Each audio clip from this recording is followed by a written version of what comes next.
Temos falado muito em retomada do crescimento da economia brasileira agora em 2017 e essa a previsão. Só que aí veio o relatório Focus, que foi divulgado nesta segunda-feira pelo Banco Central, reduzindo a previsão de avanço do PIB neste ano. O mercado, que na semana passada apontava um crescimento de 0,5%, agora trabalha com 0,49%. É uma variação mínima, mas preocupa porque pode ser até uma tendência, porque as apostas variam muito entre as consultorias, o mercado financeiro, analistas de bancos, quanto ao que poderá acontecer de fato com a economia, especialmente no que se refere ao ritmo de recuperação da atividade econômica. É aquela velha história, a crise foi pesadíssima, histórica, que o Brasil viveu nos últimos anos. É como se nós tivéssemos despencado numa ladeira, uma ladeira muito pesada, chegamos lá no fundo, machucados, e agora temos de subir essa ladeira de novo, recuperar todo o caminho perdido. Não é fácil, não é mesmo? Imaginando essa situação, a gente vê as imensas dificuldades de retomada do crescimento. Só que chegamos lá no fundo. Então, agora a tendência de recuperação e alguns fatores levam a essa perspectiva. Um deles é a previsão de uma queda maior da inflação, que deve permitir uma queda também mais forte dos juros. Também temos falado muito sobre isso, mas vale registrar essa mudança das apostas do mercado semana após semana. Nós tivemos aí uma redução da previsão do IPCA deste ano de 4,7% para 4,64%.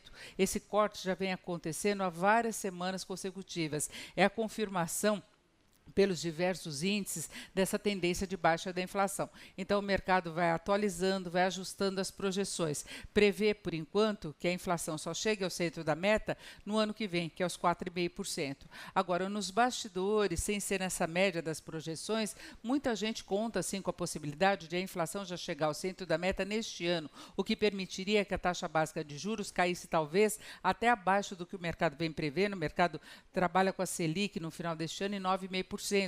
Há a possibilidade dela chegar a 9% ainda em 2017, o que seria muito importante em termos de formação dos juros no varejo, de um modo geral, uma redução do custo do crédito no país. Agora, paralelamente, vale lembrar que o governo vem tentando induzir esse movimento com maior rapidez, não esperando aquele ajuste que é normal do mercado financeiro. O mercado brasileiro hoje, o mercado financeiro, o sistema financeiro, trabalha com muito receio em torno do risco de inadimplência.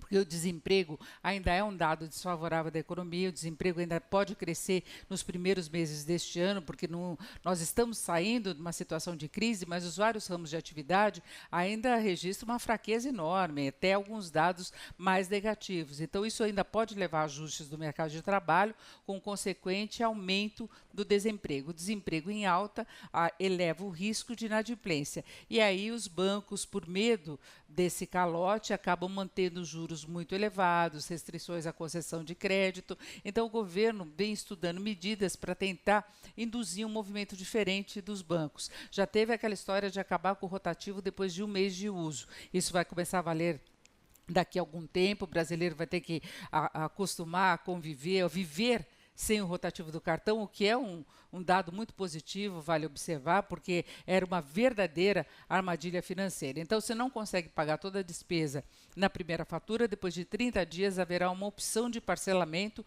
com juros mais baixos do que a pessoa teria de pagar no rotativo do cartão. Mas não é só isso, o governo pensa em estimular reduções de custos, de um modo geral, atingindo até aquelas linhas de custo menor, como é o caso do consignado, empréstimo pessoal. Então, vamos ver o que vai sair. O governo não quer vir com nenhuma ideia maluca, alguma solução mágica que induza artificialmente esse movimento. É que preciso criar as bases. Vamos lembrar que na formação das taxas, além desse receio todo do sistema financeiro, tem a questão de custos, tem a questão de tributação, tem um compulsório, que é aquele dinheiro obrigatório que os bancos têm de deixar recolhidos lá no Banco Central, com remunerações diferentes, dependendo da linha de captação. Então, se eles pegam em uma determinada aplicação, em outra aplicação, em depósito à vista, uma parte fica lá parado no Banco Central. Então, talvez haja alguma mudança maior nesse sentido. O governo, em princípio, está só unificando o Banco Central, esses compulsórios, mas tem a questão da remuneração. Então, tem muita coisa que acaba fazendo com que a gente tenha juros absurdamente altos aqui no Brasil.